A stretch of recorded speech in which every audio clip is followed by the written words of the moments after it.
자, 우리 출애굽기 시리즈 헌신을 위한 해방 8번째 시간입니다. 행복 사용 설명서라는 제목으로 하나님의 말씀 함께 나누겠습니다.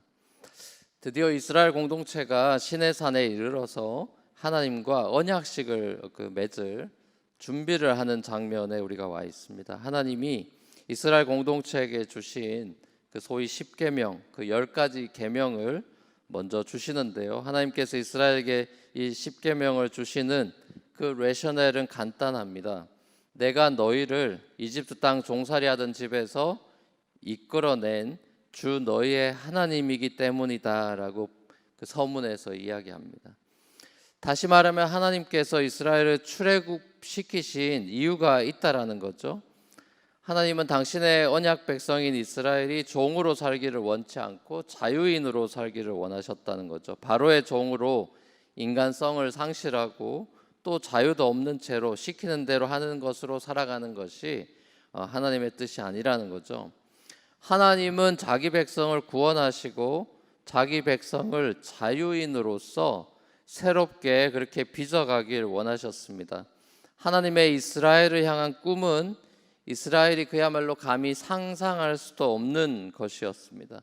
하나님께서 아브라함에게 보여주신 비전, 또 모세에게 보여주신 비전은 아브라함이나 모세가 꿈꿀 수 있는 그런 스케일의 비전이 아니죠. 하나님의 이 비전이라는 것은 말 그대로 전 세계적인 비전이고 글로벌 비전입니다. 이 비전은 곧 하나님께서 다스리시는 나라, 하나님 왕국에 대한 킹덤 오브 갓에 대한 비전이죠. 하나님께서 자기 백성들을 하나님이 약속하신 땅 가나안에서 살게 하시겠다라는 의지입니다. 아브라함, 요셉, 모세 이런 사람들이 다 자기 꿈을 이루기 위해서 나그네로 살아간 게 아니죠. 이스라엘도 마찬가지입니다. 이스라엘이 출애굽의 꿈이 있었다거나 의지가 강해가지고 독한 마음 먹고 출애굽하러 나온 게 아니죠. 강제로 끌려 나오다시피 해서 나옵니다.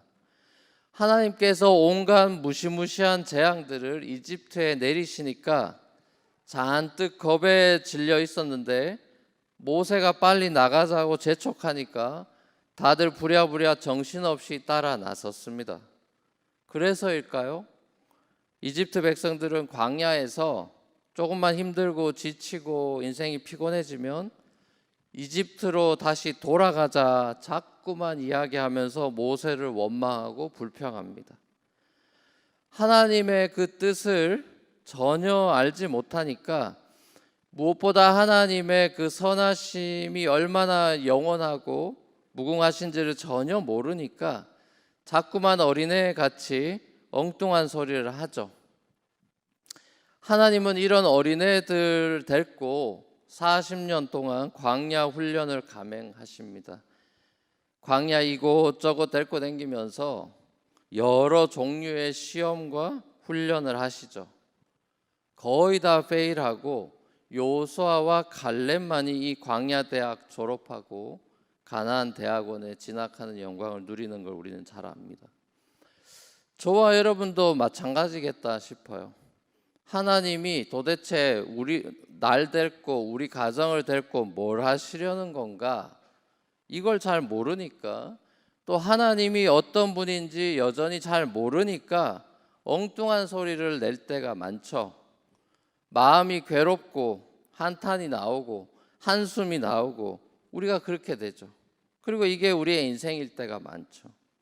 그래서 시편 150편, 시편이 총 150편인데 그 많은 시 묶음 시편 가운데 제일 많은 시가 무려 70편이나 되는 시가 비탄시입니다. 러멘테이션이에요. 애가입니다. 애가. 죽겠다는 소리입니다. 쉽게 말하면.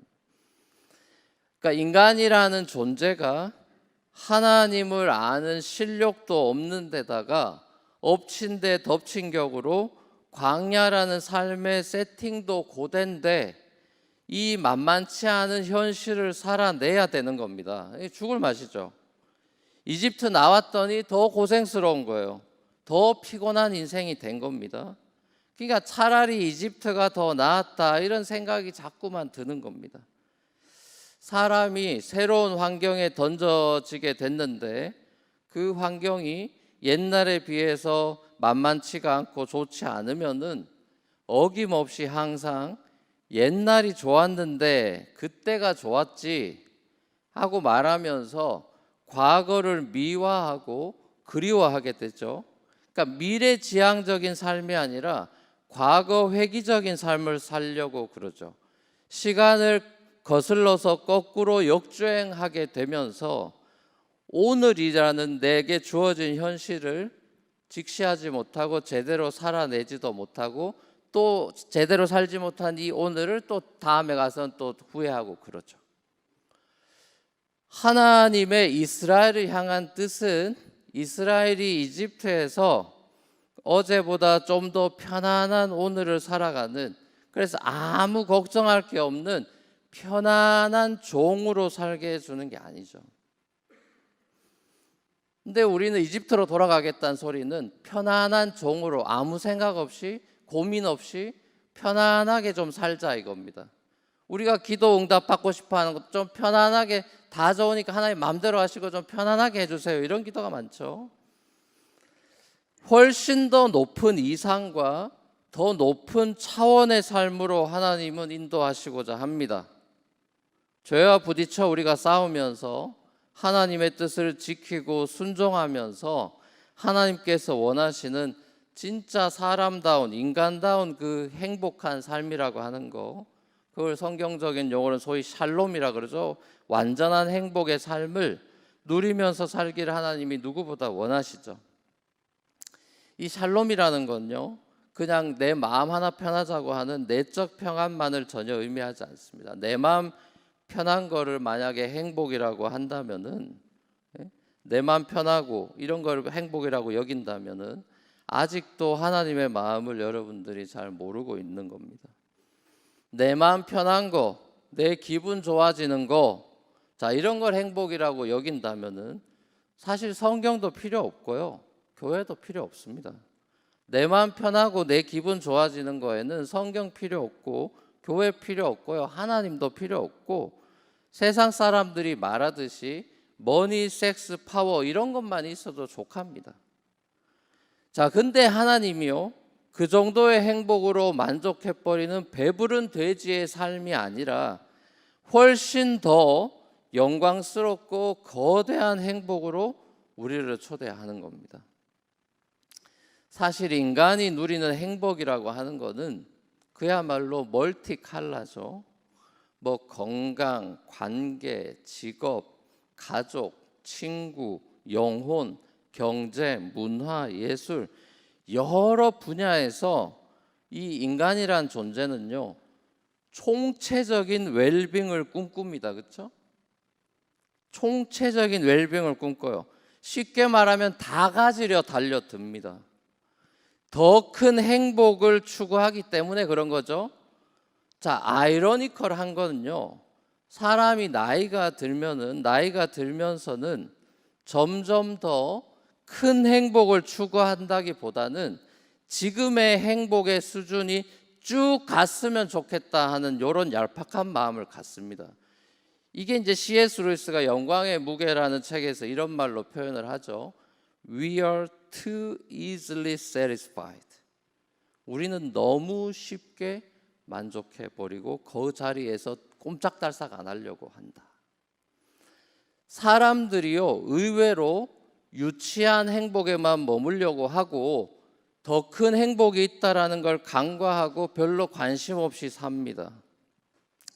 여기서 말하는 더 큰 행복이라는 것은 천국의 기쁨이라고 하는, 하나님이 주시고자 하는 그 기쁨을 우리 삶 속에서 맛보면서 그 천국의 기쁨을 앞당겨 가지고 미리 땡겨서 소급 적용해서 이 땅을 살아가는, 오늘을 살아가는 그리스도인들이 누리고 있는 그 행복을 말하죠. 자, 이게 무슨 말이냐?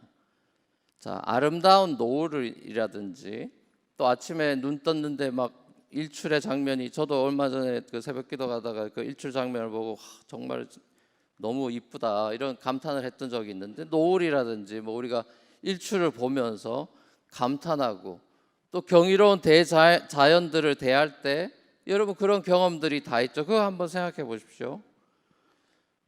그런 장면에서 우리 그리스도인들은 지금의 이 세상도 이렇게 아름다운데 천국은 얼마나 더 아름다울까 이렇게 기대하게 되죠. 그죠? 거대한 기쁨, 거대한 영광이 우리에게 다가오고 있다는 사실을 그런 순간에 우리가 깨닫는 겁니다. 그런 순간이 영혼과 맞닿는 시간들이죠. 그러니까 이게 다가 아니라는 걸 깨닫게 되는 겁니다. 하나님께서 우리를 위해서 예비하신 것들이 더 있구나. 이거를 미리 맛보는 순간들이죠. 우리가 이 세상을 위해서 지음받은 존재가 아니구나. 우리가 영원을 위해서 지음받은 다른 세상을 위해서 지음받은 존재라는 걸 그런 순간에 깨닫는 겁니다. 영혼으로 빨려 들어가는 시간이죠. 자, 그래서 이 사실을 깨닫게 된 사람은요, 이 땅에서 아무리 어렵고 고달프고 괴로운 일을 만나도 이 포기할 수 없는 이 희망, 소망을 붙들고 살아가는 겁니다. 내가 이 세상에 국한된 존재가 아닌 걸 알기 때문에 소망이 있는 거죠. 실제로 여러분 기독교 역사를 보면 고난과 핍박의 상황을 살아가던 성도들한테는 그 고난과 핍박을 이겨낼 만한 종말론적인 이 소망이 굉장히 강하게 자리 잡고 있는 걸 보죠. 그래서 심지어 막 찬송하면서 순교하고 그러죠. 그죠? 자, 근데 안타깝게도 적지 않은 그리스도인들은 모질고 거칠고 목마른 이 광야 생활 가운데 가나안의 소망을 잃어버립니다. 가나안의 소망을 미리 소급 적용해가지고 앞당겨서 사용했던 두 명밖에 없죠. 갈렙하고 여호수아밖에 없어요. 그죠? 그 사람들만 가나안의 영광 미리 맛보다가 가는 겁니다. 자, 그리스도인의 그 시간에 관한 그 한 세 가지 관점, 간추린다면 우리가 과거를 살았고 현재를 살고 있고 미래를 산다면 이 시간에 대한 우리 그리스도인의 관점이라고 한다면은 과거에 대해서는 이게 다 은혜였구나 하는 걸 알고 감사하는 거겠죠. 그리고 지금 내가 오늘을 사는 오늘의 현 주소에 대해서는 하나님이 여기까지 인도해가 하나님의 이유로 내가 여기 있는 거니까 그걸 컨텐트먼트, 자족할 줄 알아야 되는 거겠죠. 그리고 미래에 대해서는 우리가 소망을 품고 사는 것입니다. 이게 우리가 우리 시간을 우리 삶의 시간 속에 놓여 있는 우리 삶에 우리가 바라볼 수 있는 어떤 관점이라고 할 때, 자, 근데 오늘날 우리 환경이 우리로 하여금 이 세 가지 관점이 점점 더 흐릿해지고 취약해지는 방향으로 끌고 가고 있는 것 같아요. 그러니까 현대인들의 아이러니는 물질의 풍요 속에서 영혼의 빈곤을 겪죠. 마음이 허약해지고 병들어가죠. 대도시에 그렇게 사람들이 많이 모여 뉴욕 같은 이런 대도시, 서울 같은 대도시에 그렇게 사람들이 바글바글 모여 사는데 정작 마음 줄 사람이 없어서 외롭게 사는 사람들도 많죠. 헌신하고 사랑을 주고 받을 그런 공동체가 없이 소속감이 없이 쓸쓸히 살아가는 이들이 많죠. 행복과 성공이라고 하는 이 두 마리 토끼를 잡아야 되겠다. 그래서 대부분 뉴욕을 오죠. 그죠? 성공도 하고 싶고 행복도 하고 싶으니까 두 마리 토끼 잡으러 다 뉴욕을 오는 건데 정작 본인이 이룬 이 성공, 지금까지 뭐 직장 생활이든 뭐 공부든 또 뭐든 간에 사업이든 뭐가 됐던 간에 지금까지 내가 이뤄놓은 거 보니까 이게 만족스럽지가 않고 또 그렇다고 내가 이렇게 죽자사자 살았는데 지금 내가 행복한가 문득 이런 퇴근하면서 질문을 할 때 내가 행복한가 할 때 자신이 없어지는 그런 순간들도 많죠. 그럼 도대체 뭐가 문제입니까? 뭐가 문제죠? 이상과 현실에서 지금 이런 정신적인 괴로움을 겪어서 우울해지기도 하고 뭐 그러는 거죠. 자, 그 마음 속에 아무리 채워도 채워지지 않는 마음의 우리 마음을 헛헛하게 하는 빈 공간, 이 공간은 여러분이 생각하는 것보다 훨씬 크고 그것은 우주보다도 클 수 있습니다. 자, 여러분의 마음 속에 있는 이 채워지지 않는 뭘로도 채워지지 않는 이 공간, 이건 이제 우리가 교회 오면 많이 듣는 얘기죠. 뭐 파스칼 얘기도 하고 뭐 많은 얘기하면서 이 공간을 어떻게 할 거냐, 뭐 성 어거스틴 뭐 다 똑같은 얘기했죠. 자, 이거 우리 교회 오면 맨날 듣는 얘기. 이 마음에 헛헛한 우주보다 넓은 이 공간을 뭘로 채울 거냐? 우주보다 넓으신 예수밖에 없죠. 예수로 채우면 돼. 이렇게 우리가 쉽게 정답을 듣죠. 자, 우리가 쉽게 그 얘기를 하기 전에 예수로 채우면 돼, 맞죠? 그 얘기를 우리가 쉽게 뭐 그렇게 괴로워하는 사람한테 예수로 채우면 되지라고 이렇게 단순하게 정답을 줄 얘기가 아니고, 그러면 예수로 채우면 된다는 말이 도대체 무슨 말이냐 따지고 들어야 되겠죠. 예수로 채우라는데 예수로 뭐 어떻게 채우라는 거냐? 예수와 연합하라 그러고 네가 죽고 예수로 살아라 그러고, 뭐 수도 없이 교회에서 수천 번 수백만 번 듣는 얘기죠. 도대체 이게 무슨 말이냐는 겁니다.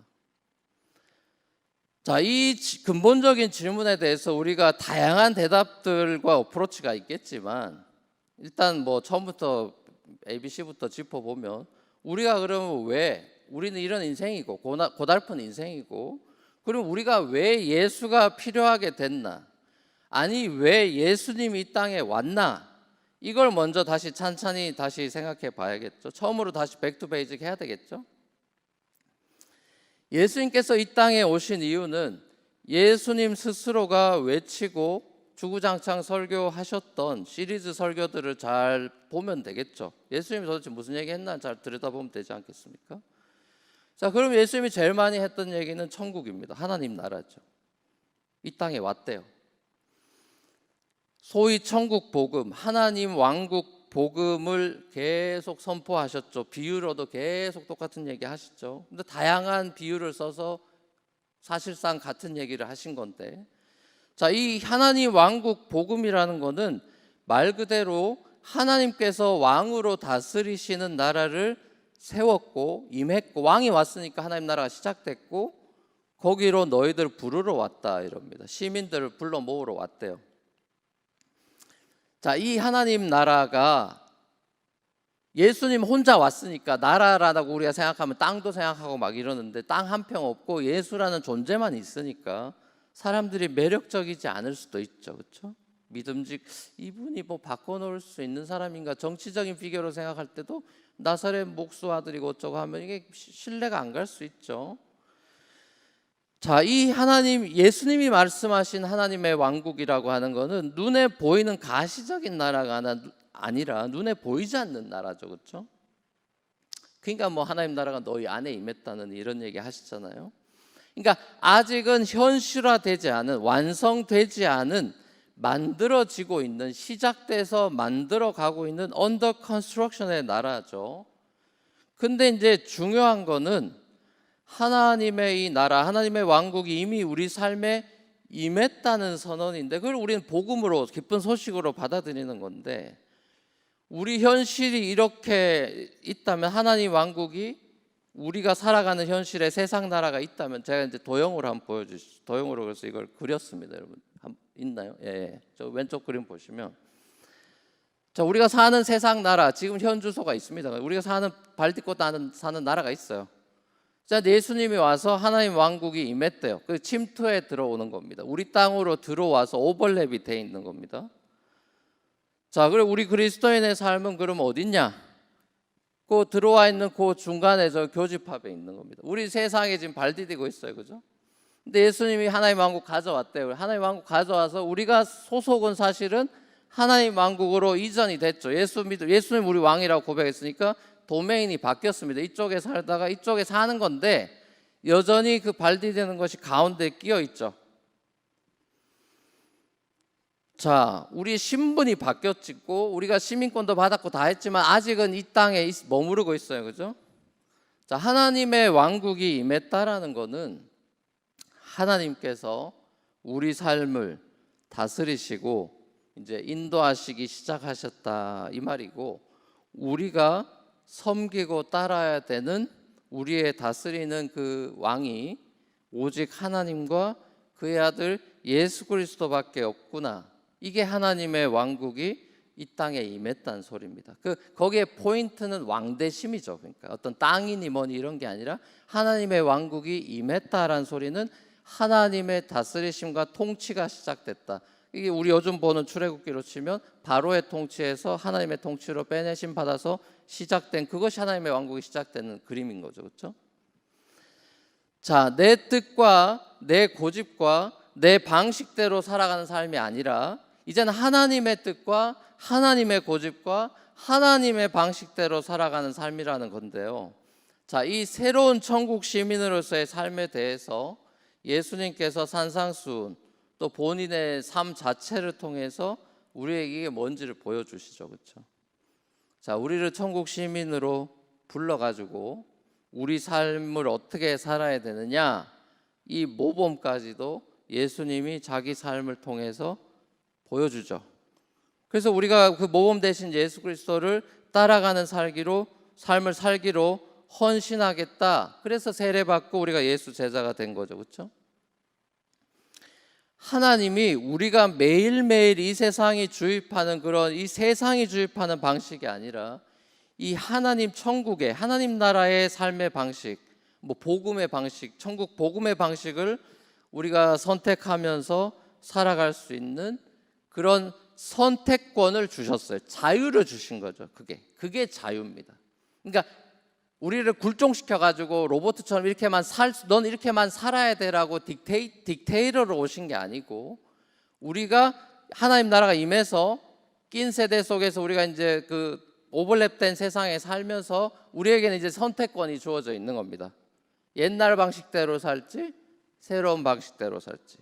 근데 이스라엘 백성들 보면 이집트 돌아가자 그래서 새로운 방식대로 못 살겠다, 옛날로 돌아가자 그러죠. 요즘 그리스도인들도 그럴 수 있다는 거예요. 나 예수 믿고 예수 방식대로 살려니 너무 힘들고 피곤하니까 그냥 옛날로 살래, 내가 살고 싶은 대로 살래, 그 이집트로 가자고 그러는 겁니다. 우리가 예수를 믿고 예수님이 우리한테 오고 예수 주시고 성령 주셨다는 말은 우리가 로봇처럼 예수님 말씀 고지고대로 또 성령 하는 거 다 받아쓰기 하면서 그대로 시키는 대로 하는 그런 건 전혀 아니죠. 그죠? 비유하자면은 예수와 성령이 우리를 바닷물 바깥에 있던 우리 물고기를 바닷물에 다시 집어넣어서 거의 죽어가던 우리 퍼덕퍼덕 뛰던 고기를 다시 바닷물로 집어넣습니다. 마음껏 헤엄치고 자유를 누리게 하셨죠. 예수님께서도 진리가 너희를 자유케 하리라 이런 말씀을 하시죠. 이스라엘 백성들에게 율법을 줬는데 10계명 주죠. 자, 근데 이스라엘 백성들한테는 이게 기쁨의 말씀이 아니고 족쇄처럼 들립니다. 이것도 하지 말라 그러고 저것도 하지 말라 그러고 이거 해라 그러고 저거 해라 그러고 잔소리처럼 들립니다. 그러니까 그거에 싫은 거예요. 왜 내 멋대로 못 삽니까? 자기 멋대로 살고 싶어서 이제 율법을 이제 어깁니다. 그죠? 자, 이런 에리튜드, 이런 걸 성경은 자유라고 이야기하지 않죠. 그건 방종이죠. 그죠? 방종. 그러니까 인간의 자유와 행복은 바닷물에서 구속되는 그 느낌이 싫어서 바닷물로 나와버리는 물고기가 아니라 그 바닷물 속에서 여러 가지를 경험하는 물고기죠. 하나님을 떠난 인간이 결코 충만한 행복을 누리고 자유로운 인생을 살 수 없다라는 거죠. 하나님을 떠나고 하나님으로부터 구원받지 못한 사람은 모두가 단 한 명의 예외도 없이 하나님을 떠나고 하나님을 등지고 하나님으로부터 구원받지 못한 사람은 전부 바로 통치 아래, 아직 못 나온 사람들은 아직도 여전히 바로 통치 아래 노예로 살아야 되는 겁니다. 자, 이런 점에서 하나님의 모든 구원은 출애굽부터 시작하는 거죠. 죄와 사망의 종노릇으로부터 우리를 해방시키는 것부터 구원의 스토리는 시작되는 거죠. 그러니까 죄와 사망으로부터 해방되는 것은 우리 구원의 끝이 아니고 시작에 불과하다는 사실을 우리가 잊으면 안 돼요. 구원파는 여기서 끝나버리죠. 우리 구원받았다 그러고 끝나버립니다. 그리고 삶이 없어요. 죄와 사망으로부터 해방됐다는 것은 우리의 구원의 끝이 아니고 시작에 불과한 것이죠. 우리가 더 이상 죄인의 신분으로 살지 않고 감옥에서 해방된 것이 그리스도인의 삶의 목표가 아니죠. 빠져나오는 게 목표가 아니죠.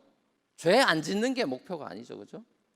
우리 그리스도인의 목표는 그리스도를 따라 살아가면서 그리스도를 닮는 영광 안으로 가는 것입니다. 그게 가나안의 영광이겠죠. 그게 뭐 어디 더 좋은 천국 가서 편하게 살겠다, 이게 정말 말도 안 되는 그런 얘기고요. 우리가 빠져나온 이유는 그리스도를 닮아가면서 그 하나님의 형상을 회복하고 그리스도를 닮아서 그 영광에 이르는 것입니다. 그렇죠?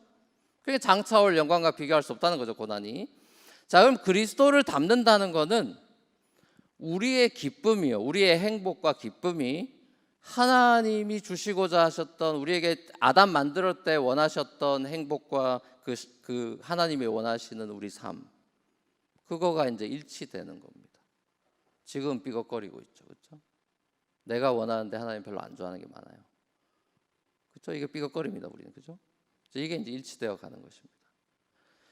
창조주가 우리를 지을 때 품었던 그 비전과 이상을 우리도 자유가, 선택권이 있으니까 자발적으로 원하고 그 비전과 이상에 발맞춰서 살아가려고 애쓰는 삶이죠. 그게 광야 인생이죠.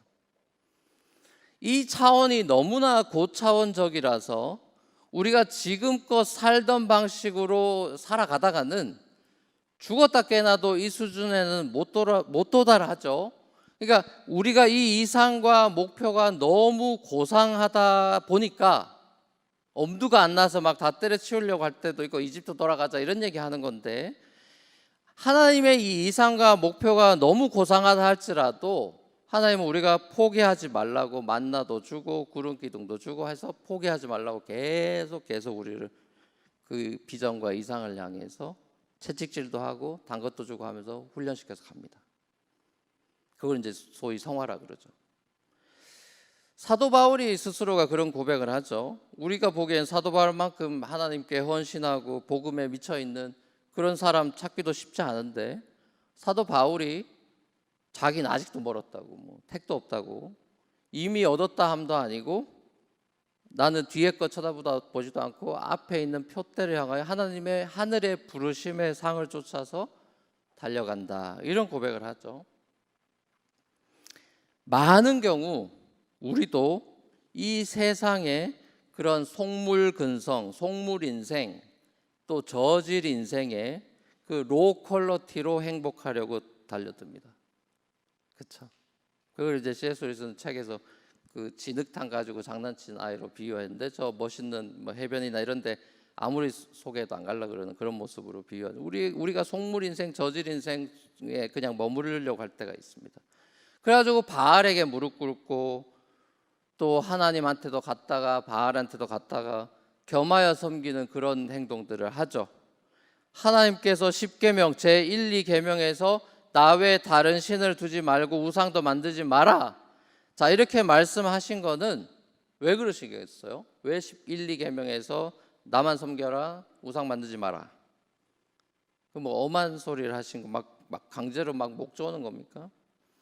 하나님을 위해서가 아니고요, 이스라엘의 행복과 샬롬을 위해서입니다. 왜냐하면 우상이라는 것은 이스라엘을 행복하게 해주지 못하거든요. 개인의 행복을 빼앗는 건 말할 것도 없고 공동체의 샬롬을 깨버리기 때문에 그런 거죠. 그렇죠? 자, 하나님께서 주신 10계명은 이스라엘이 지키기 싫은데 주시는 그런 엄한 명령이 아니라 이스라엘이 더 큰 행복과 샬롬을 누리도록 하시는 하나님의 배려고요, 친절한 가르침입니다. 말하자면 이스라엘에게 주시는 행복 사용 설명서예요. 네 혼자 행복해지라는 게 아니라 공동체가 샬롬을 누리는 행복 사용 설명서가 10계명입니다. 자, 오늘 본문에서 제단으로 쓸 그 돌에 대해서 다듬지 마라, 정으로 건드리지 마라, 또 층계 만들어 가지고 뭐 올라가는 이런 식의 제단 만들지 마라, 자, 이것도 갑자기 생뚱맞게 이게 도대체 뭐냐, 이런 뭐 구약 읽으면 이런 게 많이 나오니까. 자, 이런 얘기는 다 가나안 사람들이 하는 제사에 대해서 그런 거 흉내도 내지 말란 소리입니다. 안티 가나안적인 말씀이에요, 쉽게 말하면. 그러니까 예수님의 말씀이 안티 로만 엠파이어 말씀이 많듯이 카운터 컬처럴한 게 많듯이 뭐 제단에 쓸 돌 다듬지 마라, 뭐 층계 만들지 마라, 이거 층계하면 이제 치마가 보이니까 하지 말라는 거잖아요. 그러니까 그 당시에 바알 숭배는 섹슈얼한 거였기 때문에 그런 거 아예 너 흉내도 내지 말라는 소리죠. 그러니까 우상을 섬기는 가나안 사람들하고 하나님 앞에 제사하는 것도 철저하게 구별하고 차별을 뒀습니다. 뭐 우상 만들지 말라는 것도 마찬가지죠. 가나안 사람들은 다 우상을 만들어 놓고 예배하니까요. 그러니까 이 십계명이라는 것이 당시의 컨텍스트를 염두에 두고 하나님께서 이스라엘한테 주신 계명이라는 이 사실도 우리가 기억해야 합니다. 그러니까 문자적으로만 받아들일 게 아니라 그 의미가 도대체 뭔지를 우리가 생각을 해야 되는 겁니다. 우상의 유혹에 덫에 빠지면은 이스라엘이 행복을 빼앗기고 만다. 자, 이걸 하나님께서 너무나 잘 아시기 때문에 10계명의 1, 2계명을 지금 계명 얘기하고 오늘 본문에 또 자꾸 거듭 강조하는 거예요. 1, 2계명, 10계명 중에서 1, 2계명이 항상 많이 강조, 우상 얘기 엄청 많이 나오죠. 자, 그럼에도 불구하고 옛날이나 지금이나 사람들이 우상으로 달려가고 붙잡습니다. 그렇죠? 왜 사람들이 하나님 그렇게 우상하지 말고 나 섬기고 우상 만들지 마 보이게끔 해서 네 마음의 평안을 그런 걸로 헛다리 짚지 말라고 그렇게 엄청나게 얘기를 계속 하는데도 왜 사람들이 그걸 못 알아듣고 계속 엉뚱한 짓을 할까? 왜 우리는 그게 안 될까? 이런 질문이 들죠. 뭐 여러 가지 이유가 있을 겁니다. 근데 뭐 심플리파이 해보면 결국에는 내가 잘 되고 싶은 거죠. 내가 잘 되고 성공하고 싶고 또 더 행복하고 싶고, 아까 뉴욕에 오는 이유 두 가지입니다. 성공도 하고 싶고 행복도, 두 마리 토끼를 잡고 싶은 거죠. 자, 근데 그 방법이 잘못된 거죠. 헛다리를 짚은 거죠. 그렇죠? 잘못 잡은 거죠. 성공이 나쁜 것도 아니고 행복이 나쁜 것도 아닌데 엉뚱한 데 줄 서 있는 거죠. 지금. 그죠? 우상 붙들고 살아가는 삶은 이게 신기루 같은 거고 안 잡히는 거고요. 그리고 살얼음판 같은 거라서 온도가 0. 몇 도만 올라가도 물이 녹아서 얼음 속으로 그냥 부서지는, 삶이 망가뜨려지는, 스스로가 죽음으로 향해 치닫는 어리석은 길이기 때문에 성경은 너가 그렇게 살 이유가 있냐? 너 행복하고 싶다며 왜 그렇게 사냐라고 얘기를 하는 것이죠. 여러분도 잘 아시다시피 뉴욕은 현대판 가나안입니다. 그렇죠? 우상들이 넘쳐나는 곳이죠. 화려하지만 우상이 많죠. 세상이 주는 어떤 성공이나 행복을 보장해 줄 것처럼 여러분은 날마다 손짓하고 유혹하죠. 더 큰 행복을 가져다 줄 것처럼 여러분을 향해서 손짓을 하지만 그 커 보이는 행복이 멀리서 보니까 커 보이고 괜찮아 보이고 좋아 보이고 저거 가지면 될 것 같지만 좀 더 가까이 가면 갈수록 뭘 깨닫습니까? 그게 그럴듯했거든요. 근데 가서 또 만져보니까 버블이었던 거예요. 터져요. 단단한 건 줄 알았는데 건드리니까 버블이라서 건드리니까 터져버리네요. 이게 또. 그럼 어떻게 됩니까? 이때까지 살아온 게 다 허무해지는 것이죠. 결국 여러분의 우상은 여러분을 허무로 끌고 갑니다. 가짜 성공과 가짜 행복이죠. 가짜였던 거, 진짜가 아니었던 것이죠. 진짜 성공과 행복은요, 그렇게 금방 우리가 손에 쥐어 잡을 수 있는 게 아닙니다. 진짜 성공과 행복은 우리가 순식간에 열심히 하면 뭐 1년 만에 2년 만에 무슨 하루 만에 마음만 결단만 하면 뭐 행복해지고 뭐 성공하고 그런 게 어디 있습니까, 여러분? 그죠? 그거 뭐 말도 안 되는 거죠. 자, 진짜 행복은 gradually, 성공과 하나님이 원하시는 그 성공과 행복이란 거는 gradual한 거기 때문에 우리가 100살까지 살아야 되고 80살까지 살아야 되고 그런 겁니다. 그렇죠? 하루아침에 될 것 같으면 예수 믿고 바로 천당 갔죠. 참 행복과 성공은 그렇게 단순하게 하루아침에 내가 마음먹는다고 손에 쥘 수 있는 게 아닙니다. 참 행복의 시작은 그리고 우리의 영원한 행복이 돼야 되는 행복을 우리가 프랙티스하는 방법은 하나님이 나와 함께 하신다는 사실을 느낄 수 있고 믿을 수 있는 실력입니다. 잘 들으세요. 내가 진짜 어떤 상황에서도 행복하고, 내가 지금 뭐 취직이 됐니 안 됐니, 뭐 더 큰 집에 사니 작은 집에 사니, 뭐 저도 그거 다 겪어봤으니까 다 공감할 수 있습니다. 저도 그 아픔들을 다 겪어봤고 다 고투를 했으니까요.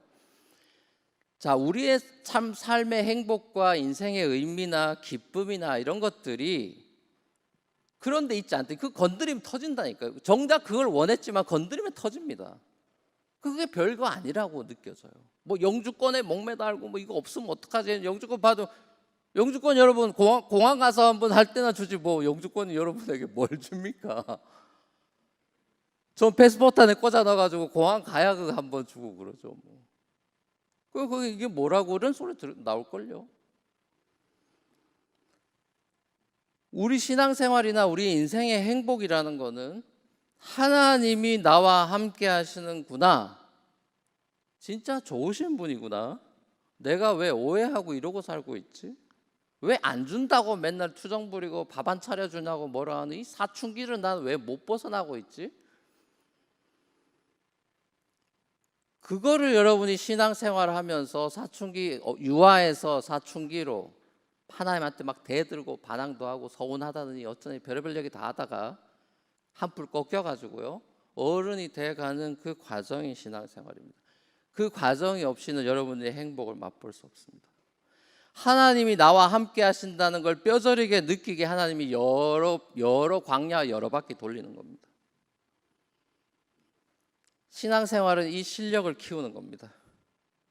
하나님께서 내게 주신 자유를 우리가 누리되, 내게 주신 모든 것들이 주님이 나한테 선물로 준 거라는 걸 알고 행복의 조건들을 하나하나 따지고 드는 삶이 아니라, 세상이 말하는 행복의 조건 투두리스트 적어가지고 이거 있나 이거 없나 이거 쫙 리스트 만들어, 난 이게 있고 체크리스트 만들어가지고 행복 조건 따지고 드는 게 아니고, 내 존재 자체가 하나님의 기적이요 선물이고, 내 생명이 예수 안에 있다는 것, 내 생명이 그리스도의 것이고 내가 하나님의 것이라는 하나님 왕국에 들어와 있다라는 것을 깨달을 줄 알고 감사할 줄 아는 사람이 행복한 사람이죠.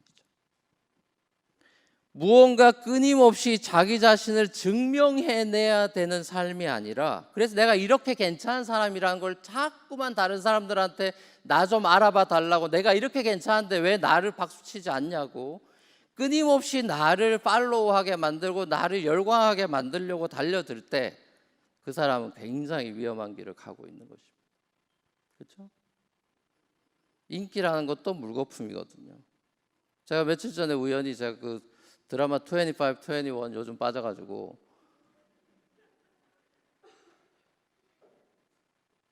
그 남자가 너무 잘생겨가지고요 약간 짜증이 나면서도 와, 자매들이 좋아하는 이유가 있구나 이런 생각도 들고 근데 저는 사실 김태리라는 애가 연기를 잘해가지고 그 배우가 전 잘 모르다 하여튼 뭐 그 미스터 선샤인에서 봐서 연기를 잘해 놀라긴 했는데, 어린데도 연기를 잘해서 놀라고. 근데 얘가 몇 년 전에 그 뉴스룸에 나와서 그 손석희 씨하고 인터뷰하는 걸 제가 우연히 봤습니다. 근데 그때 그런 얘기를 하더라고요. 그때만 해도 굉장히 더 어릴 때인데 얘가 그런 얘기를 해요. 인기라는 게 이게 다 뭐 다 한 번 그렇게 되는 거라서 별 의미 없다는 식으로 얘기를 하는 거예요. 이 어린애가. 그래서 손석희가 이제 그렇게 어떤 딴 사람들하고 인터뷰한 걸 보고 60 뭐 넘은 사람이니까 놀래가지고 물은 거예요. 너 정말 그렇게 생각하냐? 뭐 이렇게 하면서 자기 이 젊은 애가 그런 생각을 한다는 게 놀랬다 이런 식으로 인터뷰를 하는 장면을 몇 분 안 되는 장면을 봤어요.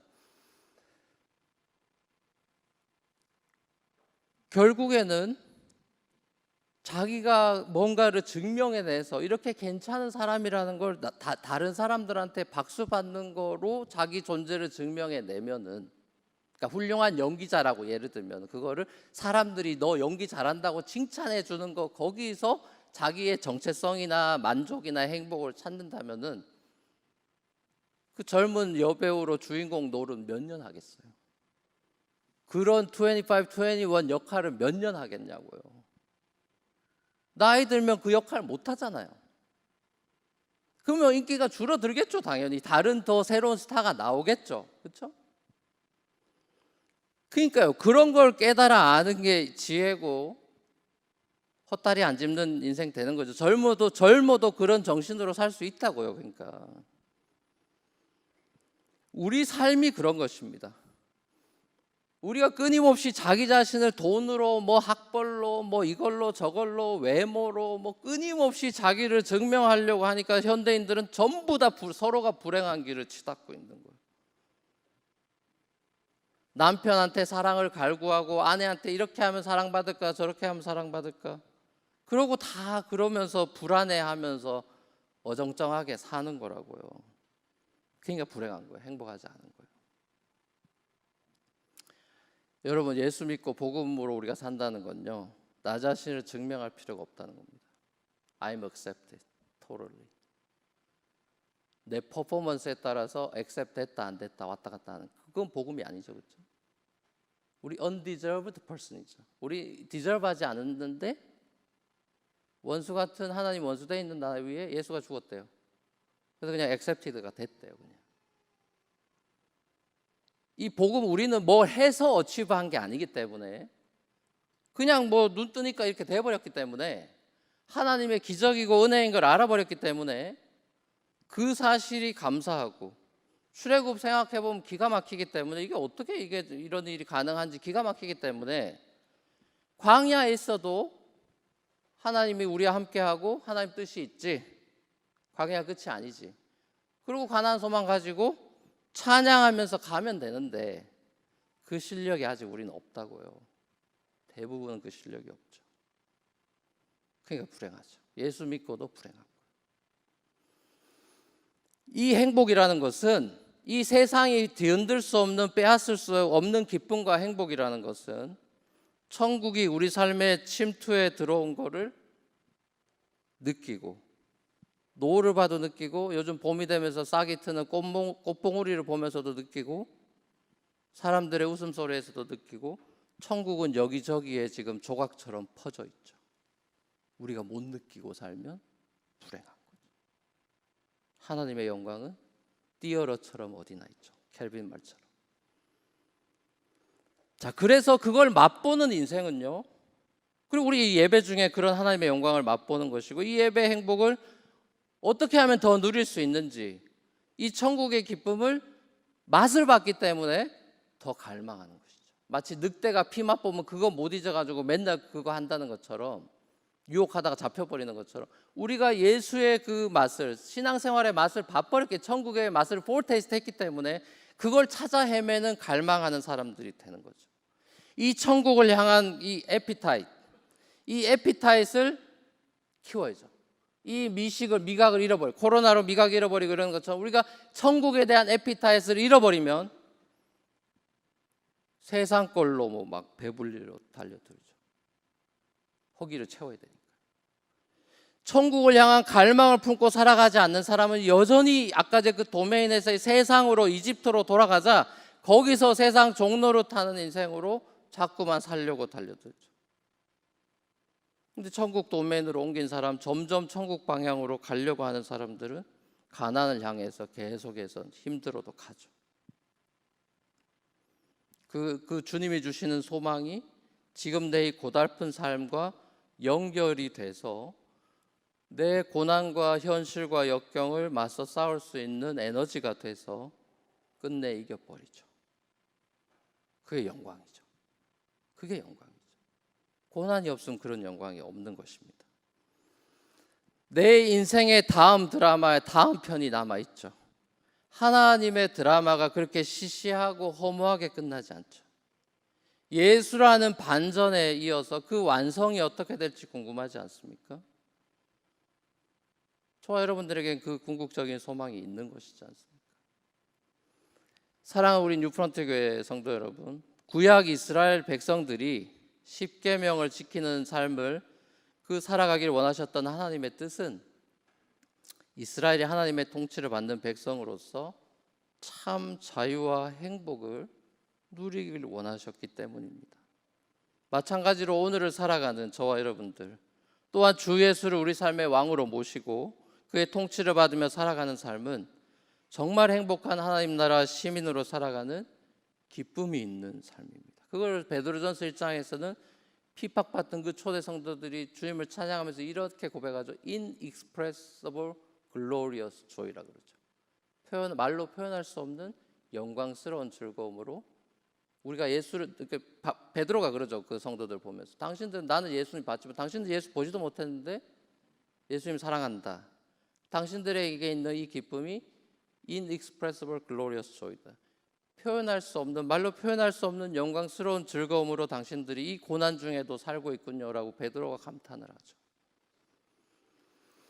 하나님의 말씀을 지키고 순종하며 살아가는 우리의 자유로운 선택을 통해서 우리는 하나님을 점점 더 맛보고 천국을 포테이스트하면서 하나님을 찬양하게 될 것입니다. 그래서 하나님의 위대하심과 선하심과 그 자비로우심을 점점 더 알아가면서 우리의 찬양과 감사가 커져가는 게 정상이겠죠. 죄로 포로된 생활에서 해방되고 우상으로부터 탈출해서 그리스도의 나라로 도메인이 옮겨진 사람답게 우리는 광야 40년 세월 동안 그렇게 점점 더 우리 주님을 닮아가는 영광스러운 사람으로 차근차근 변화될 것입니다. 서두를 필요가 없습니다. 빨리 신앙 좋아지고 무슨 멋진 사람들 꿈에도 그런 생각하지 말고요. 우리는 고난이 아니면 멋진 사람 되지 않습니다. 학교 졸업하지 않으면 배우는 게 없습니다. 하나님 우리 광야에서 뺑뺑 돌려서 멋진 사람 만듭니다. 영광스러운 사람으로 서서히 변할 겁니다. 소망을 가지십시오. 여러분 우리 요 모양 요 꼴로 죽지는 않을 겁니다. 하나님이 그렇게 내버려 두지 않습니다. 주님의 여러분을 향한 기대를 여러분들이 절대로 저버리지 마십시오. 부모가 자녀를 향해서 기대를 저버리지 않듯이 하나님 아버지가 여러분을 향해서 기대를 저버리지 않습니다. 하나님은 여러분을 끝끝내 영화롭게 하실 겁니다. 그러려고 당신의 외아들까지 내어주셨습니다. 그 사랑과 은혜를 우리가 신뢰하면서 언제나 여러분과 함께 하시는 그 하나님을 우리가 더 갈망하고 천국의 기쁨을 이 땅 가운데서도 그 글림스들을 보면서 포테이스트 하면서 그 더 큰 영광 바라보며 살아가는 저와 여러분의 삶이 될 수 있기를 우리 주님의 이름으로 간절히 축원합니다.